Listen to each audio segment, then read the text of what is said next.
Yo, yo, yo. Check one.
Check one. Salute. Yes, sir.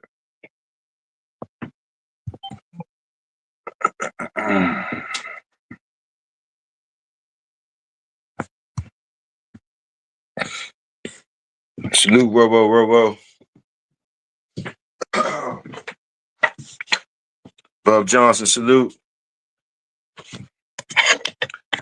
Salute. Yeah. Man, I'm just kicking it, man. Just relaxing, chilling, cooking, getting the dog food stuff ready and getting prepared stuff ready for me to eat. And we're just gonna start reading this little book, sharing this book with the community. I'm sure a lot of people know about W.E. Du Bois, but basically, sometimes I'm just gonna, since I'm out here in the YouTube channel, and a lot of times I'll be acting up, just talk bullshit and bulldogging with the fellas, cussing a lot and all that type stuff, acting a fool of that. So, I'm just trying to, you know, dedicate some of my energy and stuff to like something positive, even it might be a small thing, but like, when I do things like that, I can share with the community too, just in case any of them want to indulge and we can share. So I'm like, I just grabbed the book off the shelf, you know, and I said I was going to, even if I just read one page or whatever, we kick it or whatever. So today it's W.E. Du Bois, and it's written by Randall Kennan. I think it's written by Randall Kennan, W. Du Bois. What else? It was a Signet classic. Date on it. I don't see no dates. Let me see. 1985, I think, something like that. All right. So anyway, I open it up and it says William Edward Bugart Du Bois was born in 1868, Great Barrington, Massachusetts. A brilliant student and natural leader, he experienced little prejudice during his early years. It was while attending Fisk, Fisk, Southern University for Negroes, that the young Du Bois first fully awoke to the realities of race in America. His response was to make the cause of the Black people his own. After graduation from Fisk, he earned his PhD from Harvard, studied in Berlin, and became one of the great pioneer sociologists. In 1903, The Souls of Black Folk appeared. This prophetic masterpiece was but the beginning of a long, often lonely crusade that saw Du Bois forced into an increasingly radical position in his search for a solution to the American racial dilemma. His final years were marked by delusionment with his native land, renunciation of his citizenship, and final self-exile in Ghana, where W. Du Bois died in 1963 at the age of 95. So that was the first page of W. Du Bois, The Souls of Black Folk. That was the first little preface before I even get into it. You did. Salute, samurai. Salute, word. Lone wolf. Salute.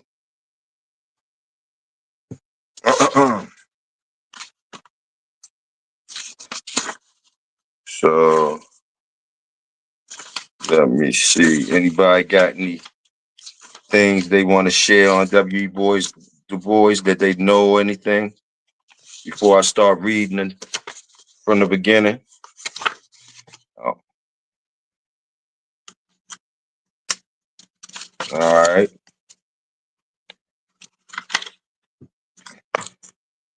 Don't blame me for skipping over the introduction part. You know I'm trying. So niggas, I ain't doing a whole lot. I'm gonna get to it though for y'all. I'm just doing me. So I'm sharing with y'all. But anyway, I'm going. Look like it starts at 41, page 41. The forethought. Hold on, let me read what word this say. Adolf Plummer was one of my mentors. He is the real fastest man on earth, but they cover it up and change the way they measure track and field events. Salute, word. Salute. Thanks for that jewel too. I'm definitely gonna stamp. That's what I'm in here doing too.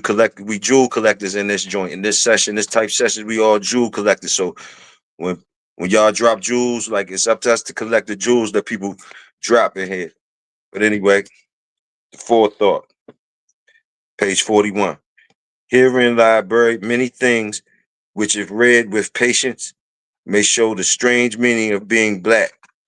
Here at the dawning of the 20th century, this meaning is not without interest to you, gentle reader, for the problem of the 20th century is the problem of the color line.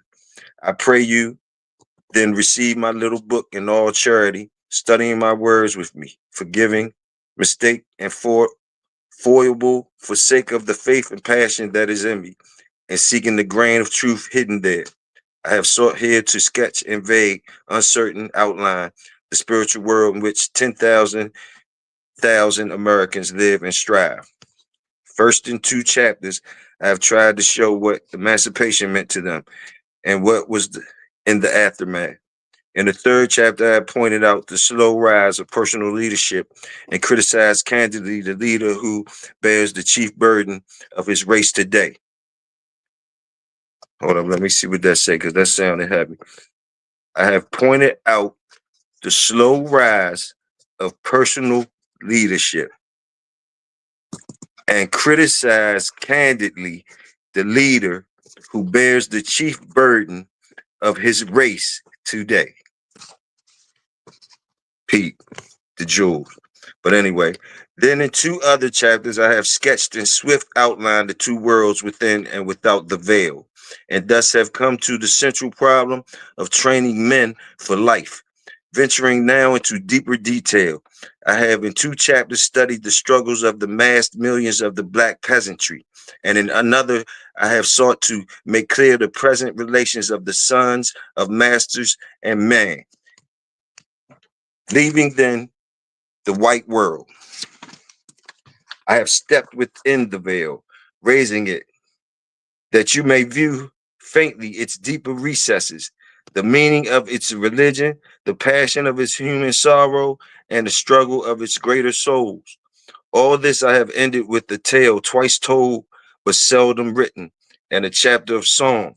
Some of these thoughts of mine have seen the light before in other guises, for kindly consenting to their republication here in altered and extended form. I must thank the publishers of this Atlantic Monthly, The World's Work, The Dial, The New World, and the Annals of the American Academy of Political Social Science. Before each chapter, as now printed, stands a bar of the sorrow songs, some echo of haunting melody from the only American music, which was welled up from black souls in the dark past. And finally, need I add that I who speak here am bone of the bone and flesh of the flesh of them that live within the veil. W.E. Du Bois, Atlanta, Georgia, February 1st, 1903. Salute. The song he was talking about is called "Of Our Spiritual Strivings."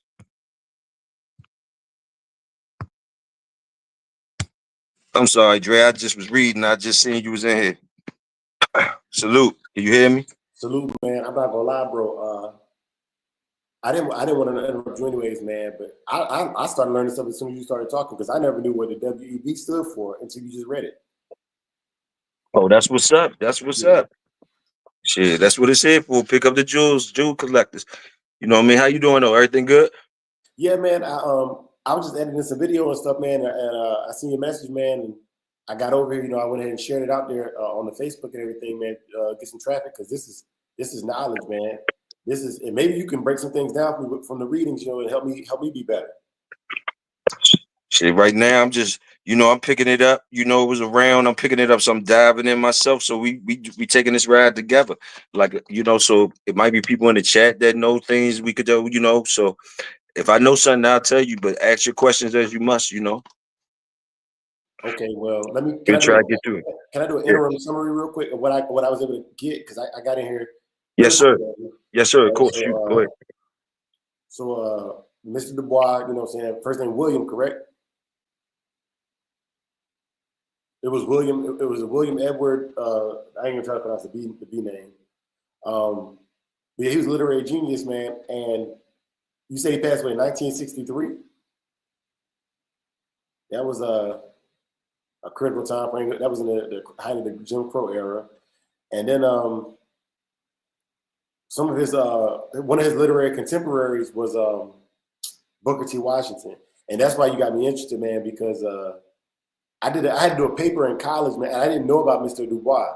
I was a fan of Booker T, and so Mr. Dubois was highly critical of Booker T, and it kind of angered me reading some of his writings that what he had to say about Booker. He basically called him Uncle Tom, and so when I wrote my paper, man, you know what I'm saying, it was written out of anger because I didn't think Booker T was an Uncle Tom. I just thought he had a different perspective. And then finally, the things that really stood out to me was you mentioned the veil, and for those who may not know what the veil is basically like a a invisible mask that people wear to not see the plight of those struggling or those they don't understand. You know what I'm saying? So when you mentioned the veil, I was like, okay, he really cooking right now, bro. But that's it, man. I just want to throw my little 2 cents in there and shut up. I'm listening. No, that was excellent. That means you really was listening because as I'm looking back and where you was talking, I was trying to find the answers for you. You were correct on his first name is William, and you also was correct that he did die in 1963, and I think he was 95 at the age of 95. So yeah, and I appreciate you for even paying attention like that. It shows me that you always get it in summarized style. Salute, bro. I do Uh, want to say something else, Toyo, real quick, and I promise you I shut up. no, do you as So first. you reading out loud, man. I'm not gonna lie. I don't know, and I don't know how people used to feel about this, but when I was in high school, man, in middle school, I didn't want to read or write out loud because I was just slower than the other kids. And I don't mean slower like I couldn't understand the concept. I mean like I'd be like, it would take me a while to read one page out loud in class. So the teacher would probably typically get tired and just call on somebody else. You know what I'm saying? But I have what's called an eidetic memory. So as long as the person says it right the first time, I pretty much got almost like the dude from Drumline. And so with books like this right here, man, when you read them out loud, you don't know who you educate because I'm like a tape recorder. If you say it out loud, I got it. You know what I'm saying? You say it out loud, I got it. Might have to hear it one or two times, but that's locked in. So this is big, bro. Yes, sir. Salute. Wordless said, I know nothing but learn everything. Salute. And also, Wordless said, the veil can also be a black dog that's really a white dog. Salute, Wordless. I'm gonna drop the link in the chat word if you want to come up, bro, or you can keep dropping your jewels in the chat. You know how we do. I'll read them off. I love when you drop them jewels. You know what I mean? Keep kicking it. But yeah, Drake, feel you on that. Um, And the song on the next page is basically the song that he was talking about. He said when he said, what did he say? Before each chapter, as now printed, stands a bar of the sorrow songs, some echo of haunting melody from the only American music which welled up from black souls in the dark past. So this must be a Sir song, whatever this song is, because they put a bar or something before each chapter. So this first one, before we go into chapter one, it says, "Oh water, voices of my heart, crying in the sand, all night long, crying with a mournful cry, as I lie and listen and cannot understand. The voice of my heart in my side, or the voice of the sea, oh water crying for rest. Is it I? Is it I? All night long, the water is crying to me. Unresting water, unresting water, there shall never be rest till the last moon drop and the last tide fail, and the fire of the end begin to burn in the west, and the hearts shall be weary and wander and cry like the sun, all life long crying without avail, as the water all night long is crying to me." Arthur Simmons. Any thoughts on that? That was the before I start reading. Cook. All right. Between me and the other world, there's ever an unasked question, unasked by some, though feelings of delicacy by others through the difficulty of rightly framing it. All nevertheless flutter around it. They approach me in a half hesitant sort of way, eye me curiously or compassionately, and then instead of saying directly, "How does it feel to be a problem?" they say, "I know an excellent colored man in my town," or "I fought a Mechanicsville," or "Do not these Southern out- outrages make your blood boil?" At these I smile, or am I interested, or reduce the boiling to a simmer, as the occasion may require. To the real question, how does it feel to be a problem? I answer seldom a word. And yet, being a problem is a strange experience, peculiar even for one who has never been anything else, save perhaps in babyhood and in Europe. It is in the early days of rollicking boyhood that the revelation first bursts upon one, all in a day, as it were. I remember well when the shadow swept across me. I was a little thing, away up in the hills of New England, where the dark Housatonic winds between Hosick and Taconic to the sea. And we wooden schoolhouse, something put it into the boys and girls' heads to buy gorgeous visiting cards, 10 cents a package in exchange. The exchange with Mary. To one girl, a tall newcomer refused my card, refused it peremptorily with a glance. Then it dawned upon me with a certain suddenness that I was different from the others, or like mayhap in heart and life and longing, but shut out from their world by a vast veil. I had thereafter no desire to tear down that veil, to creep through. I held all beyond it in common content and lived above it in the region of blue sky and great wandering shadows. That sky was bluest when I could beat my mates at examination time, or beat them at a foot race, or even beat their stringy heads, alas. With the years of all the fine contempt began to fade for the words I longed for, and all this dazzling opportunities were theirs, not mine. But they should not keep these prizes, I said. Some all, I would wrest them from them, just how I would do it. I could never decide, but reading law, by reading law, by healing the sick, by telling the wonderful tales that swam in my head some way. With other black boys, the strife was not so fiercely sunny. Their use shrunk into tasteless sycophancy, or into silent hatred of the pale world about them and mocking distrust of everything white, or wasted itself in bitter cry. Why did God make me an outcast and a stranger in my own house? The shades of the prison house closed round about us all. Walls straight and stubborn to the whitest, but relentless, narrow, tall, and unscalable to sons of night who must plod darkly on his resignation, or beat unavailing palms against the stone, or steadily, half hopelessly watch the streak of blue above. I'm stop right there. Catch my breath. I'm old. Anyway, the souls of the lost from the journey of the water haunt him. Okay, that's wordless. Wordless also say only when the pot boils over can you see the contents inside. You hear him talking, Dre? Yeah, hey, I ain't gonna lie, he be catching all like those are profound statements, man. And that one right there, bro, I need y'all to kind of dive into that one. So basically, is he saying that when you're filled with knowledge and understanding, then you're, you know what I'm saying, then you're then what's inside you can come out, or is he saying when you're filled with emotion and rage from what you seeing, does it come out? You know what I'm saying? Like, uh, help me understand. Mm-hmm. You asking word or you talking about something that the boy said? You talking about the statement word said? Well, what I'm saying is that statement right there. That I'm trying word to figure out.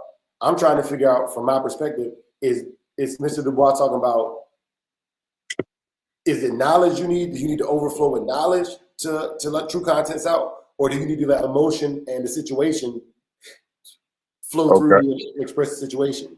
Okay, let me find what that statement was. I was find the context of that statement, what he was saying. Okay, word said he's literally saying that this country is a melting pot.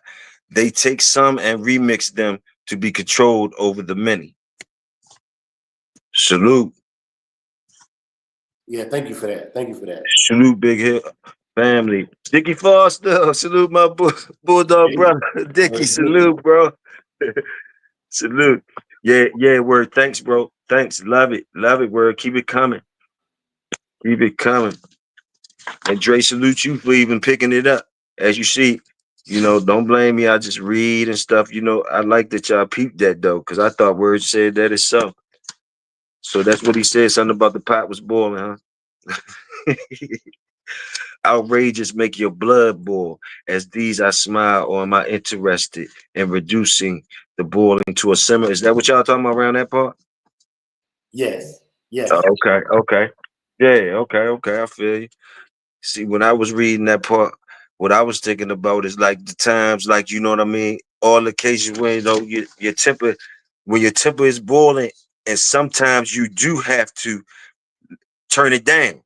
Even when you gotta act up, when you want to act up, and you feel like you in right to act up for how this being done to you, the nerve of the getting treated like this, the nerve. That's what he said, like the nerve. And you know what I mean. Like I would whoop one of you, like whoop all that. He feeling all that, but like at the end of the day, he using his common sense. Like in some situations, he got to simmer it down just get to just to get what he want. And he wants things. It seems like he wants the things that they get naturally. They getting some type of privilege that he just started realizing that they getting some type of privilege. And he just realizing it. So you know what I mean. So that's what I'm figuring. He just something that we deal with every day. Still, like when we gotta you know temper ourselves down, even when for long as I can remember, like even though life ain't fair and all that type shit, we get that kick down our throat a lot. And like and it is a true statement, and it is can be used as you know as some drive, and I think that's what they mean when they say it to us, like life ain't fair, what I mean, get up and keep it moving, you know and but like, how can I say, you gotta recognize though, you can recognize that you've been done wrong. You can recognize that you've been done wrong. You gotta recognize that you've been done wrong, I guess. You understand what I'm saying? Like, even though you might numb yourself to keep moving or whatever, but like, what can we do besides that, Dre? I ask you, like, as being a younger person, like, and seeing that you come from people that basically they had to take a lot of stuff that y'all might not gonna take. Like, how do you feel about that? Like, just how does that make you feel? Like, you know what I mean?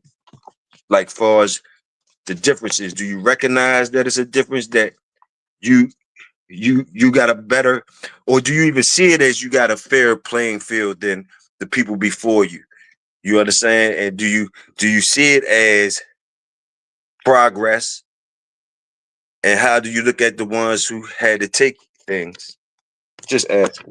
Okay, so that statement going back to it, the boiling over thing. I think now after hearing your perspective and Word's perspective, man, I think it's like a quadruple entendre.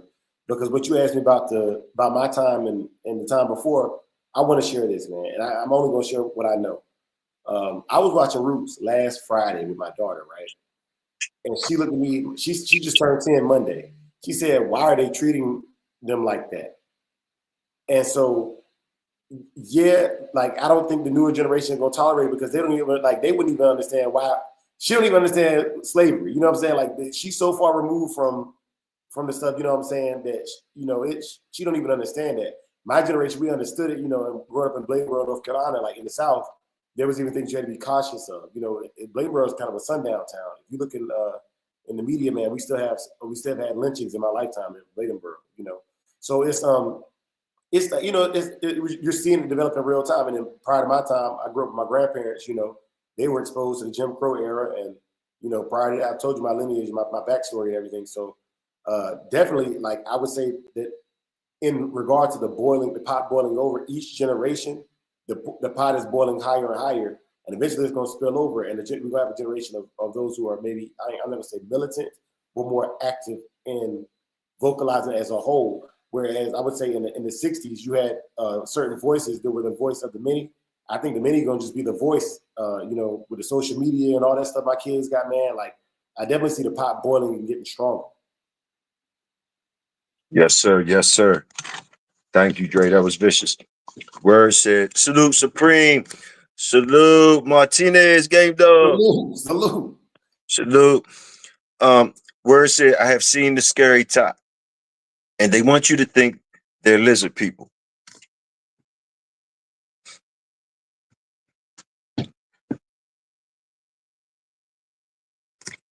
You want to expand on that word?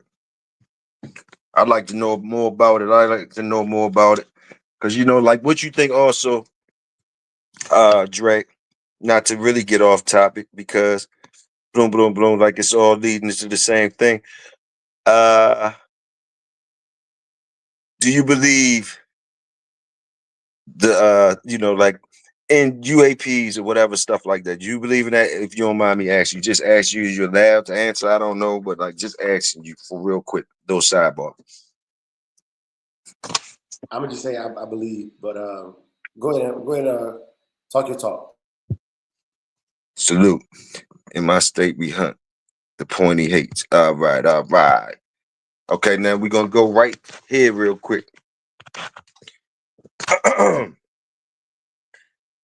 After the Egyptian and Indian, the Greek and Roman, the Teuton and the Mongolian, the Negro is a sort of seventh son, born with a veil and gifted with second sight in this American world, a world which yields him no true self consciousness, but only lets him see himself through the revelation of the other world. It is a peculiar sensation, this double consciousness, this sense of always looking at oneself through the eyes of others, of measuring one's soul by the tape of a world that looks on in amused contempt and pity. I'm going to repeat that.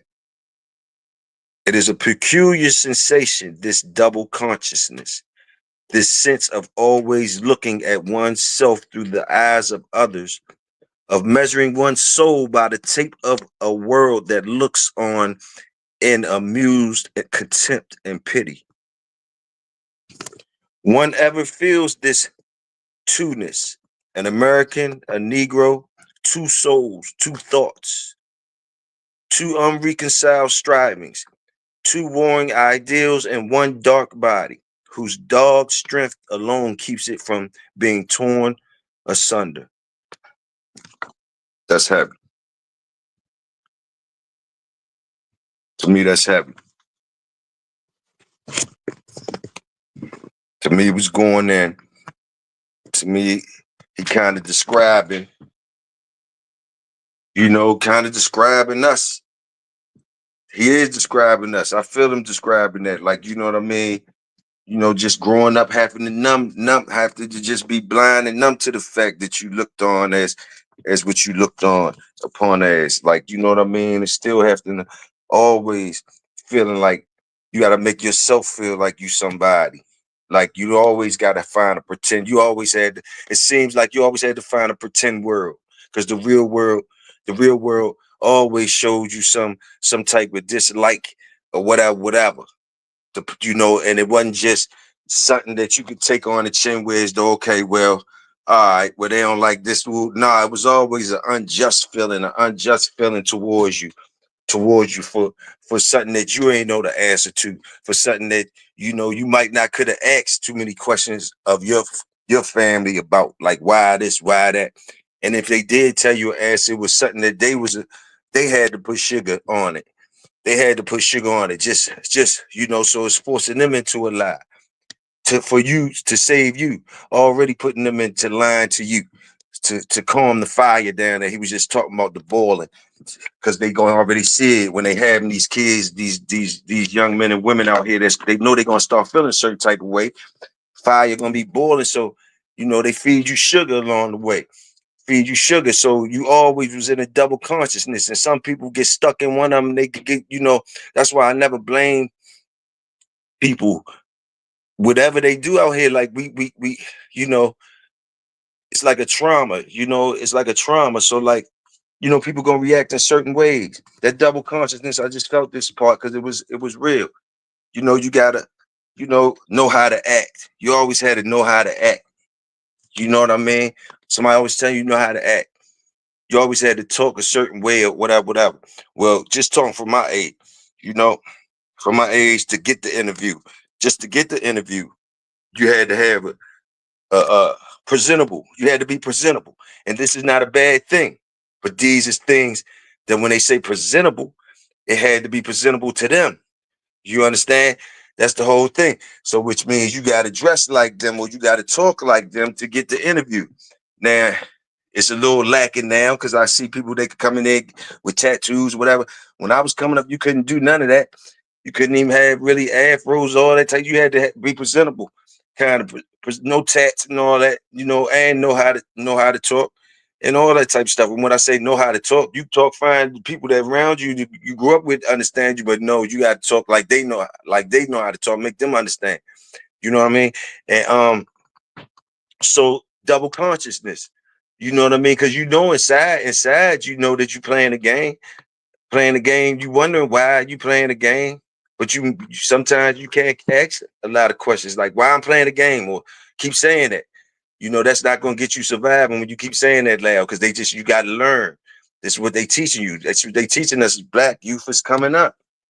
To be quiet, take pain, shut up when it ain't right. So what? You can't say too much. You gonna get everybody else messed up. Different things like that. So double consciousness. Yeah, you could pretend, you could wonder. That's why when he said the veil and stuff, I'm starting to feel him and the other side and everything. When he said that double consciousness, because yeah, how many times we ain't nobody but in our dreams. In reality, we ain't nobody sometimes to the people we want to be somebody to, but like in our dreams. And I our hopes and our things was always in our dreams. We was always dreaming like it wasn't really never reality. You know. Anyway, what you think, Dre? Nah, man, I think you hit the nail on the head, bro. And if I'm quiet, it's just because I don't think I have anything that's gonna add value to what's going on at that time. So I'm gonna talk. I got diarrhea in the mouth, man, but I think you covered it very well, man. You can cook as long, go ahead and cook how you move, bro. I'm here. I'm with you. All right, the chat rocking wordless, rocking all the way. Where this wordless is survival was to accept the system that brought you here, and the guilt of abandoning the rich history is overbearing. 7 is genius energy. Salute, salute. Y'all better pick these jewels up. Wordless be dropping. You know. They be even going over my head sometimes, but I know he not doing it for no reason or whatever. And it ain't no reason. Just peep the energy and like learn shit. Like, learn shit. Schoolers. I love it when a brother talks to you in the way that he talking to you.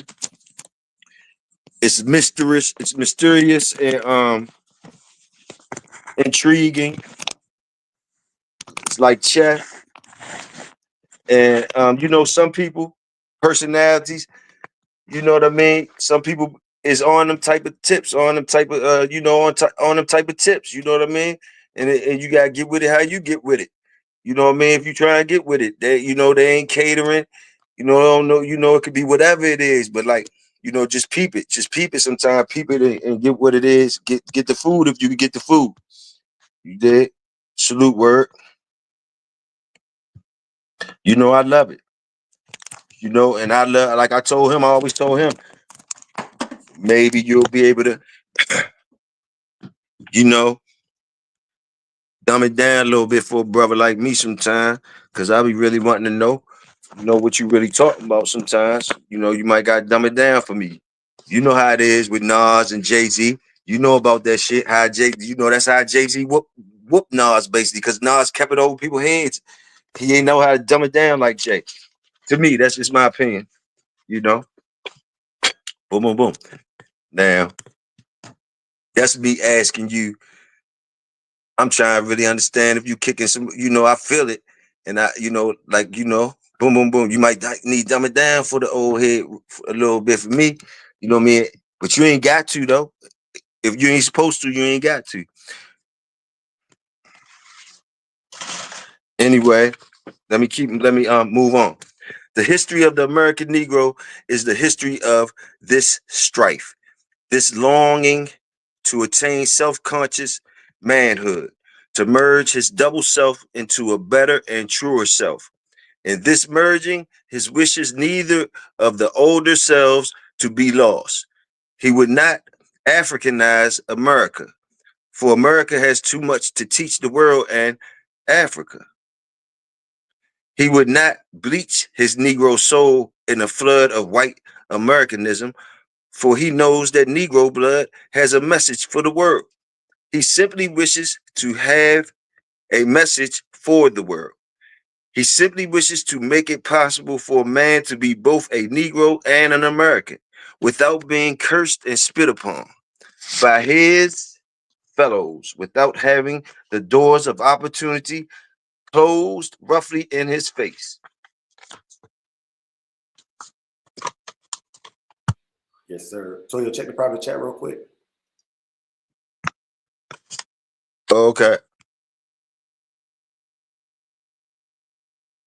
That's straight. Yeah, yes, sir. All right. Hook it up. Hey, I got you, word. I see you, bro. I see you, bro. Hey, it's your world, bro. Hey, it's you already know. I told you I'm rocking with you. You know what I mean? Keep it 100 all the way. All right. Yeah, I got excuse me when I'm moving around. Uh, I'm cooking food for the dog, and I'm cooking food for myself too, and I'm reading, and I'm trying to put the charger, this dollar store charger, in my phone. Them dollar store chargers don't even be getting it right. Supreme Excelente. Salute. What's the word? What's the word? How Yo, my brother doing? ooh, look at that! Look at that thumbnail, man. I see you, man. That Honda Takatsu. Oh yeah, representation all day. Yes, sir. How y'all feeling today, man? I see the musical note that y'all on. I'm trying to find my book. That's what's up. That's what's up. Sir.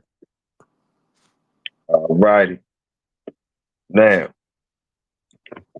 this then is the end of his striving to be a co worker in the kingdom of culture, to escape both death and isolation, to husband and use his best powers and his talent Excuse me.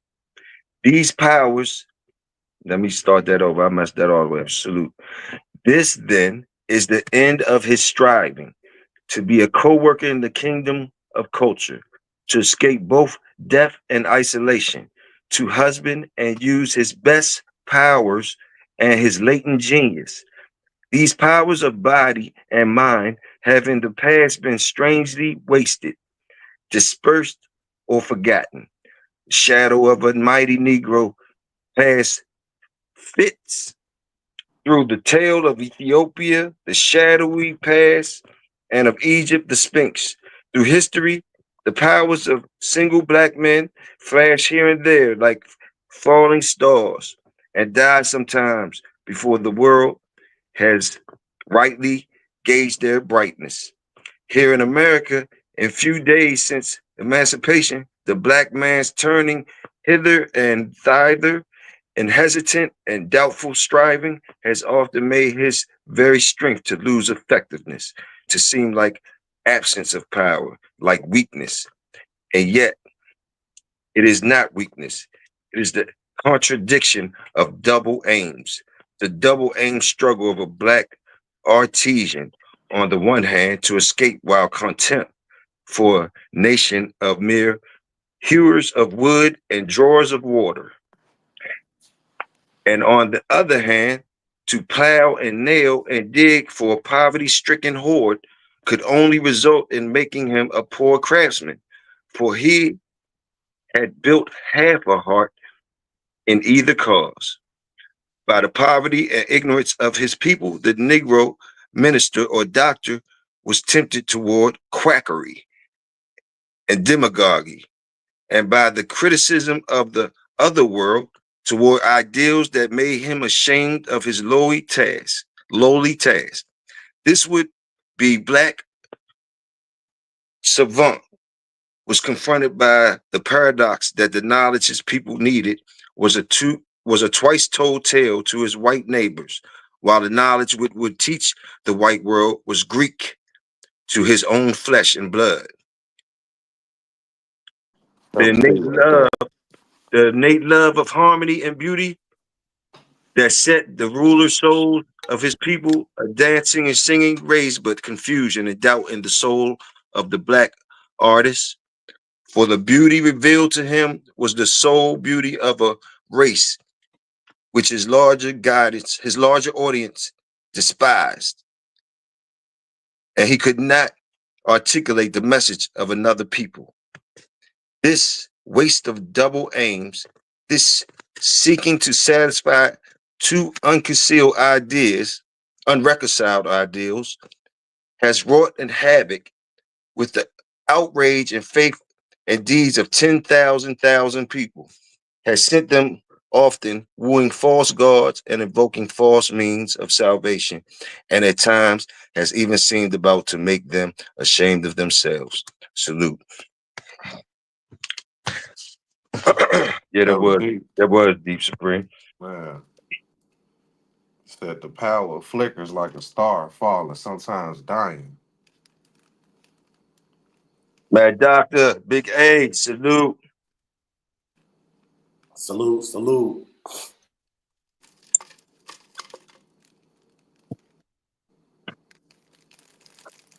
All right, gentlemen, what y'all think about that so far? Any thoughts on anything? Anything y'all would want to share? Any of these readings bring up anything? Just talk. You talk if you feel like talking. If not, whatever. Just ask. Yeah, what book is this from, man? Like, how would I get this literature? This book is called W.E.B. Bois, The Souls of Black Folk. Okay, okay. One of his famous literary works. All right, cool, cool. That shit made me want to eat some mushrooms. Man, I really can't think of no, at the age of 35, I really can't think of no past experiences that I was able to go through that I can relate to. I think my grandparents and my parents did the best that they could to probably keep me away from that or keep me balance me out. I don't know. I probably got some cousins that probably went through a little bit more worse. And then I have, man, that's really what you just read really just left me speechless. Cause like I can't just sit here and just make nothing up, make it seem like I can relate to it. I understand it to the fullest, but No, that's real talk. I feel you. I feel you. yeah, I ain't I ain't Sometimes you really. ain't gotta say nothing. You ain't gotta say nothing sometimes. I feel you though. Wordless said he's bearing witness to the rat race being constructed by colonialism and trying to convey that an artist's genius as himself does not fit. Salute, Wordless. Definitely, I like that. I like that. That was a Mm. good break. That was a good breakdown. That was a good breakdown. That was a good breakdown. What you think, Dre? You got any thoughts on that? You see how Word broke that down? Nah, wordless be breaking this stuff down, man. Like I can tell he's had time to digest information, man. I'm taking this firsthand, so it's probably gonna take me a year or two for you to actually settle in for me to understand what's even going on, bro. I You know what I'm got you. saying? Yeah. And also, like I say, this wasn't supposed to be. This wasn't for to be exciting or nothing. And I'm glad y'all in here with me. This just me relaxing and going through my day, getting food ready for the dogs and myself, and like reading, doing something good for myself. Like reading. Like one of my old heads told me, it's three things that you should be trying to do every day, no matter what. It's like getting smarter, uh getting more financially better, and physically those three things you should be trying to do every day. You know what I mean? So like any way you can get it in, you know what I'm saying? So that's all I'm doing, just mental workouts with y'all. That's all. So today was a W.E.B boys, and I started that with y'all. And what's that? A way back in the bondage. Where did we end off at? Ashamed of themselves. Okay, I'll read some more. Can y'all still hear me? Yes, sir. I where they said also, my elders saw these men, knew these men, and told us their descendants about these men love. Yes, sir. Yes, sir. Away back in the days of bondage, they thought to see in one divine event the end of all doubt and disappointment. Few men ever worshiped freedom with half such unquestioning faith as did the American Negro for 2 centuries. To him, so far as he thought and dreamed, slavery was indeed the sum of all villainies, the cause of all sorrow, the root of all prejudice. Emancipation was the key to a promised land of sweeter beauty than ever stretched before the eyes of worried Israelites. In song and exhortation swelled one refrain, liberty in his tears and curses the God he implored had freedom in his right hand. At last it came suddenly, fearfully, like a dream, with one word, carnivore blood, and passion came, the message in his own plaintive cadences. Shout, O children, shout, you're free, for God has brought you liberty.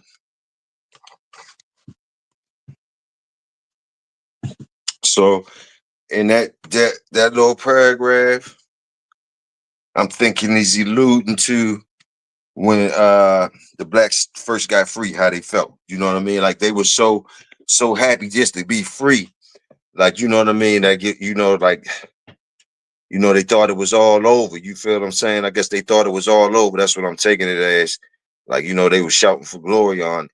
You know what I mean? Like they never thought it would come. I guess they saying like you know what I mean? Like they thought it was all over. Like it was hell. Like it was all over. And then when that came, it was like guess they was like, shouting for joy or whatever. That's how I'm taking it. If y'all heard different, how y'all take it? Nah, man, I think that's very, very valid. And then also, man, let me ask you about this while we're on the subject about the actual freedom, and the initial emancipation, right? Mhm. So with Juneteenth, if I'm not mistaken, that was because in Texas they didn't get the word as soon as some of the other guys got the word, right? I think so. I think you're correct on that. I think you are correct on that. I think it was a late arrival of the message or something. I'm Yeah. not quite sure, but I think you are correct about that. Okay, Salute, Mike Dan. Mike Dan in the building. Salute, big dog. My damn. All right. Years have passed away since then. 10, 20, 40, 40 years of national life, 40 years of renewal and development. And yet the swarthy spectre sits in the accustomed seat at the nation's feast. In vain do we cry to this our vastest social problem. Take any shape but that, and my firm nerves shall never tremble. Yes, sir. The nation has not yet found peace from its sins. The freed man has not yet found in freedom his promised land. Whatever good may have come in these years of changes, the shadow of a deep disappointment rests upon the Negro people.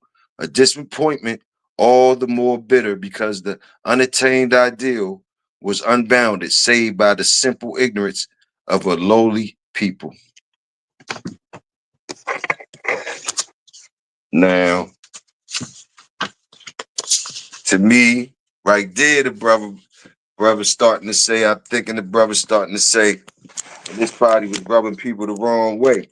But I don't know if I'm correct by taking this way or whatever. But I think right here is where he's starting to be like some of us acting dumb. That's what I'm taking it to saying, man. Like some of y'all acting dumb and shit. Like some of y'all think just because he freed us, just because they freed us, now y'all just basically not doing nothing. Y'all ain't doing nothing, and like y'all take that little bit scraps that they gave y'all, whatever they gave y'all, that little scraps that they giving us, y'all not looking past that. Y'all just satisfied with that. I don't know. That's how I was taking it. That's how I was taking it. Like he now he's starting to call. It seemed like he's starting to call some of his own people like Uncle y'all. Tom's and shit like that.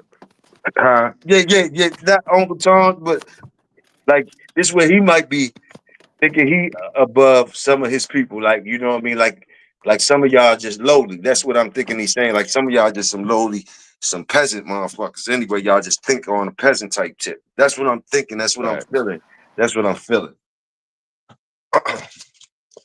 Like I say, I don't know. Being complacent. Okay. Salute, Mike Dan.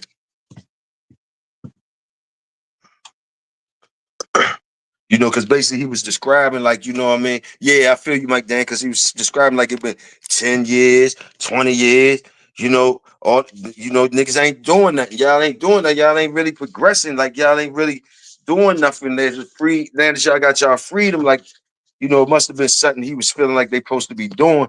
Like, now that y'all free, like, y'all just laid around for 10, 20, 30 years already. That's how I feel he was saying. At one point, he's happy because 40 the number of justice. He sees a future because they're finally getting a seat at the table, but then he realized they've been hoodwinked and the masses are believing bullshit. Got you, word. Good Hey, break. do you now? All right, I got a question pertaining to the statement Wordless just said. Now, do you feel like at one point in time the brother Martin Luther King felt like he was hoodwinked when he wanted us to hold hands with them? Did you feel like he was that? Did you think at a certain point before he was taken away from us that he felt like he was hoodwinked? I smell it. I smell it as I do more research. I smell that he was. I smelled like that he might I don't really know all of the specifics of it, but I do feel as though like, eventually once the more and more he learned, the more he felt like they was using him or they, or had him directing us in the wrong way. Maybe, you know what I'm saying? I ain't the expert though. Okay, can I click on that one right there? Yes, Please, sir. please do. Okay, so the peaceful resistance is something that must be understood if you're going to participate in it, man. You have to know that for him and Booker T, the goal was not to be combative; it was to prove through excellence and through through character content, who you are. Mind you, there are people who I think it. Okay, how I feel like this. Was he effective? Yes. Are there people who wanted him to be more militant? Yes. But those same people didn't believe in their militant mindset enough to lead movements the way he led his movement and to demonstrate their movement the way he demonstrated his movement. So no, I don't think he was hoodwinked, because for a peaceful resistance to work, you have to remain so peaceful that the only alternative for somebody to beat you is to become violent. And then that's once they become violent, they've already lost morally and ethically. Once somebody attacks you for not attacking them, you won't attack me, I gotta hurt you because you're morally superior to me. And not peaceful resistance, all it is doing is proving moral superiority. And if the powers that be understand moral superiority, then they should be behind you. And that's why he was able to get changes to happen. But once again, like I said, it's like a martial art. You got to be fully bought into. If you're gonna be militant, you better be militant. You better have kamikaze soldiers that's ready to go down. And in each one of your soldiers, if you're outnumbered, you need to be able to take 20. One of your soldiers needs to be equal to 20 of those soldiers. And in a society like ours, where the majority are not prepared, the majority of us are not warrior class. All right, like I would say, Mandinka warriors in our society is very, very slim. It's the chance of finding a game human being is extremely slim. That's why we've been able to be infiltrated so much. Okay, so when you realize that as a society we've lost the warrior class, that class was taken. You have to come up with a way of resistance that everybody's voice is heard, and in a peaceful or nonviolent resistance, that is the only way. That's my opinion. That's my opinion. Real All right, talk. Dre. Salute. Do you Salute. feel Real like talk. when we was getting hit with them water hoses without us doing nothing, that was us getting hurt without us hurting them? Let me explain something. Let me explain this. Yes, they were getting hurt, but with that class of people, old folks, grandparents, kids getting hit with them water hoses, if they had fought back, they would have been eradicated. Not because they didn't want to win, but anger and disillusion with the system does not make you physically and militarily superior. This is why a military leader is needed if you're going to have a military movement. And you have to be able to draft a warrior class. In my family right now, out of my grandparents' 13 kids, only my uncles that serve in the military are warrior class. None of my kids are warrior class. So if we go to war and the 8 of my uncles and me, we all die. The rest of them that are left behind are a slave class again because the warrior class is wiped out. There's not a population of warriors in the society of African Americans that are trained and disciplined enough to be a militant force. Okay? And that's what I'm getting at, man. There's a lot of people that speak from emotion saying what they is and ain't going to take, but they don't realize that how many of you have a registered firearm that you know how to use, clean, field strip, and use again? If you don't have that, then that warrior class stuff is a good talk. But everybody can be passive in their resistance. You're never going to change my name. You're never going to call me Toby. My name will always be Kunta. There you Salute. go. Salute. Salute. Wordless said Gandhi was a rich kid born of the aristocracy. Controlling the poor people, he preached that message to stop a revolt and keep the ones in power in power. Hey, I got another question. So that militant group that should be hand in hand with the peaceful group. Do you think that once they seen that happening, that they chose to take out that militant group? Let me 'Cause they explain they something to you. With a militant group, one of the things that also it needs to be understood is a rank structure. That has never happened because of COINTELPRO. The organization of the militant group matters just as much as the military force. Who cares if you got nukes if you don't know who to aim them at? facts. Salute. Mike So Dan said, "Oh, go ahead. Go ahead. when Malcolm X joined the brother Martin Luther King, do you think that he was looked at as that militant group that he needed, and they seen that they was like, oh, we need to stop this immediately, and they threw something in there to infiltrate the militant group? 100%. Because the Nation of Islam had the discipline and the training to execute a military plan. That goes back to rank structure, discipline, and organization. That's why I would never ever in my life disrespect or allow anyone to disrespect that nation, regardless of your religion. I'm gonna stop you. Like, don't disrespect these people, man. But yeah, Salute. it's deep. Faye, what you over there doing? Mike Dan said, look what Ali did. Forfeit millions for his principles and eventually respected around the world. Salute.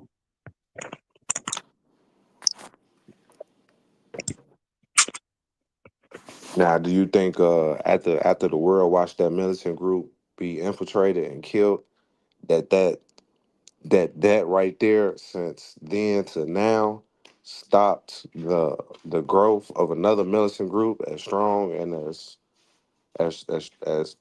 ready to come out there on the front like that? Because I'm pretty sure if we had any more militant groups, it'd be behind the scenes on some secret society shit. We wouldn't be out there in front of them for us to see like we was in the '60s. Toyo, you want that one first, or you want me to go on that one? No, go ahead while I turn the stove away. Okay, as a militant person, right? Military science is part of my education. Okay, so I'm just using that to give credibility to what I'm about to say. Facts. When I deployed to Afghanistan, my underlings, I was an E5, I promoted E6 in Afghanistan. If I died in combat in Afghanistan, my E4s were ready to take my M4, whichever one of them was the boldest, would take my M4, take control of whatever I had control of, whatever unit, munitions, and artillery that I had, and continue to fight. Now, when they came in, we had strong leaders, but we didn't have strong sergeants in the ranks. You had a couple of generals. You had brother Malcolm X. You know what I'm saying? You had Honorable Elijah Muhammad. You had a lot of these. You had a lot of generals. You had no sergeants. You had nobody to rally the squads. Okay, so when you get COINTELPRO like that, do you have soldiers that are ready to step up and lead, and are they respected enough and decorated enough that when they pick up the rifle, when they pick up that M4, and they move forward, that people gonna follow them just like they followed you? After Brother Martin was killed, and wasn't nobody following Jesse Jackson and what's the other brother with the slick back hair? They wasn't following him like they followed Martin, man. Oh, no, hell no. You know what I'm saying? Al Sharpton. You know what I'm saying? Most definitely not. No. I mean, like, you know, I'm not gonna take away from what the brothers accomplished, man, but they were not evoking the level of They not rallying the troops. respect. Yeah, they were not evoking the level of respect. The troops ain't gonna follow them. You know what I'm saying? So if you're E4, if you're a corporal, you know what I'm saying, I'm a corporal and Big Hill a corporal, and our sergeant die, who do we follow? We're gonna be warring amongst ourselves for the pecking order. Man. Salute. Real And talk. they probably know that's what's gonna happen. All right. Big What Hill, about you, Big Hill? Big Hill, I think that boy, because Supreme, I'm not mad at you, man. It's just it evokes emotions because I don't really speak on these things, man. But Big Hill, you broached the topic, man. I guess these things have been boiling in me for a long time, man. And it's coming out, man. So y'all keep cooking, man. This feels good. It's liberating, man. It's cathartic. Oh no, I had to ask for the link because I was like, I gotta participate in this. The biggest revolution and most successful revolution is a mental one. Physicality is nothing without the mind behind him. That's wordless. That's wordless. Yeah. Also, Mike Dan says Malcolm was killed by his own brothers. Yeah. Yeah, they found the weak link, pressed him. And The majority when it comes to men, the majority of links are weak.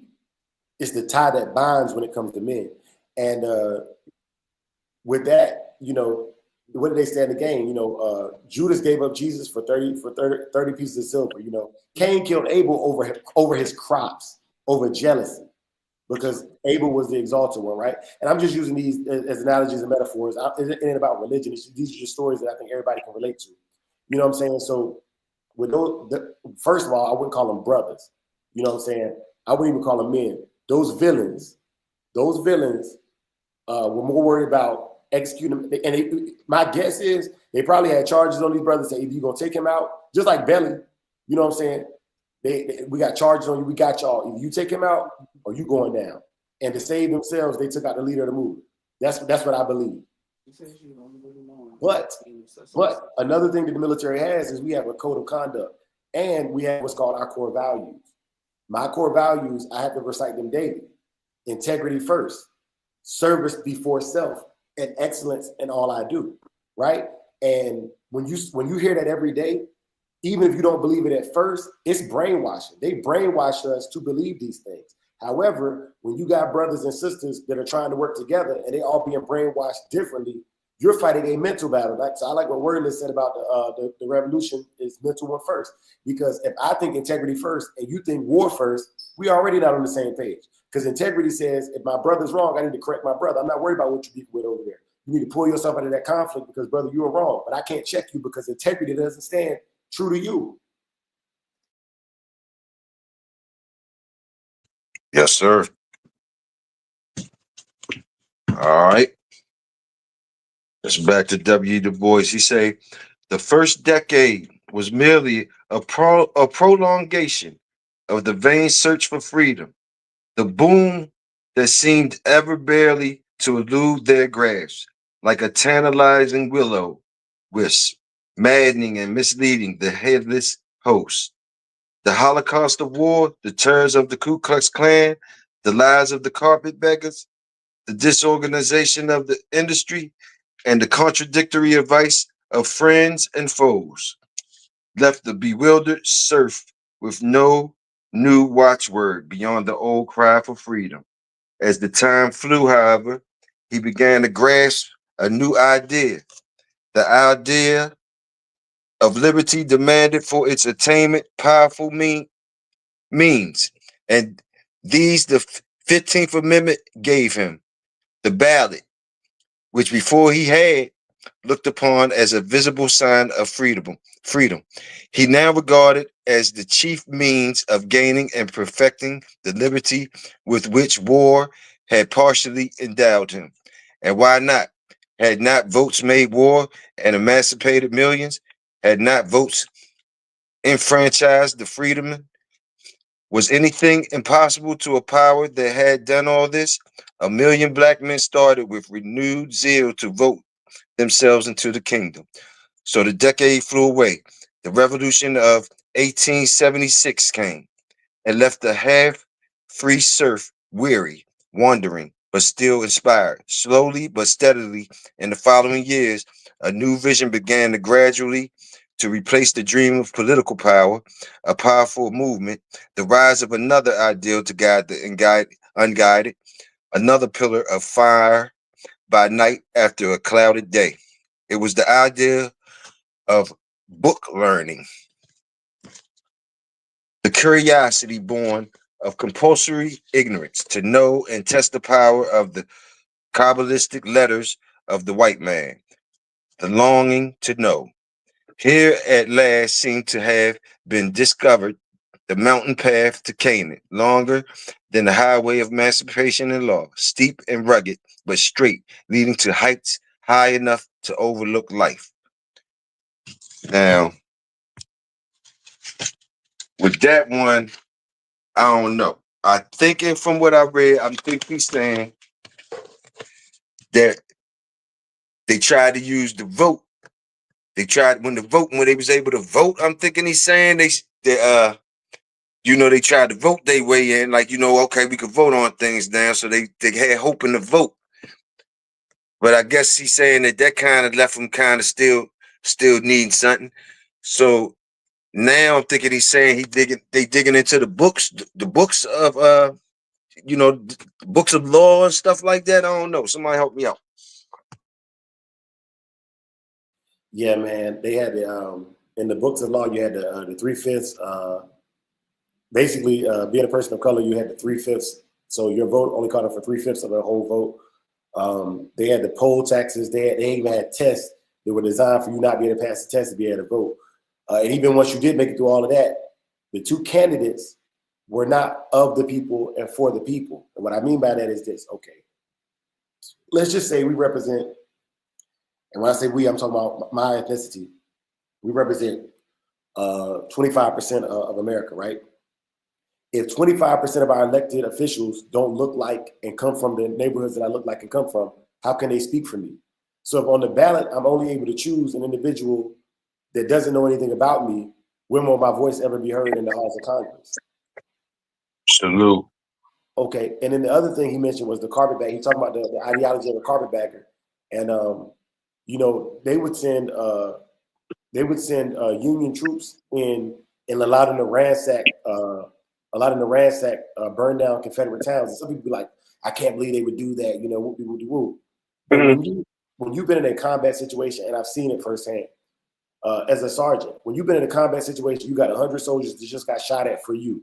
You told them to take the hill, they took the hill. They just got Mhm. shot at for you. How you gonna tell them not to burn back war trophies? Right. How you gonna tell them not to bring back war trophies? You know, and they use the carpetbagger. They use the carpetbagger to basically lower the cultural and the morality or the moral image of those people, and it solidified a 3/5 compromise, right? So then you flash forward to the 60s and the voting rights and things that he's talking about, you know, closer to his death. And okay, well, these people are morally and ethically unsure. Dating back to the carpetbaggers, you know, they ransack. You know, when they take the enemies, they kill them, they slaughter them, they steal stuff from their houses. These people can't be human. They have to be 3/5 of a man. But you ain't been in combat, and you ain't lived the life they lived. Some of them guys ran away from a plantation, enlisted in the Union just to attain freedom. Fought. Some of them lost limbs, arms, lives, and family. And then you gonna call him a carpetbagger, man? That term is disrespectful and degrading, bro. But I like how he wrote that in there, man. And I'm gonna shut up, man. I'm done. Diarrhea about over. No, that's excellent, Dre. I appreciate it. Anything else, Supreme? Mm, no, no. I keep thinking about a brother that used to speak like that, and it's crazy. Back when I used to gang bang, we had a brother that used to talk like this. And he used to while we used to be on the hood ratchet stuff, he'll be talking like this, and we would pay him no attention. And now I'm just sitting here like, man, we probably had a blessing at a young age sitting right in front of us, part, and we chose to overlook him. But it is what it is, man. Salute, salute.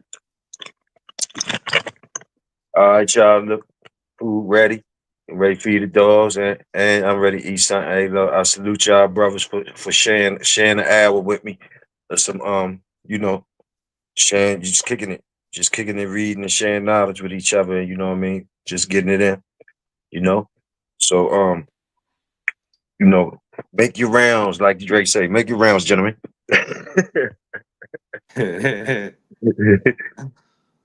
Oh man, it's your boy Supreme. Say something, I say something, say it twice, man. Y'all feed them dogs, man. Sure. Man, I ain't got no plugs today, man. It's all shameful today, man. I'm unapologetically Dre, man. Salute to you, brother Toyo, and thank you for the opportunity to learn. Always a pleasure, my brother. Salute all the people in here that came in. Y'all already know we rock with y'all. Salute. So y'all, finish y'all day off on a good note. You know I'm gonna catch y'all. I'll catch y'all when I see y'all. Y'all know how y'all go. Let's get it. Salute. We out. Back.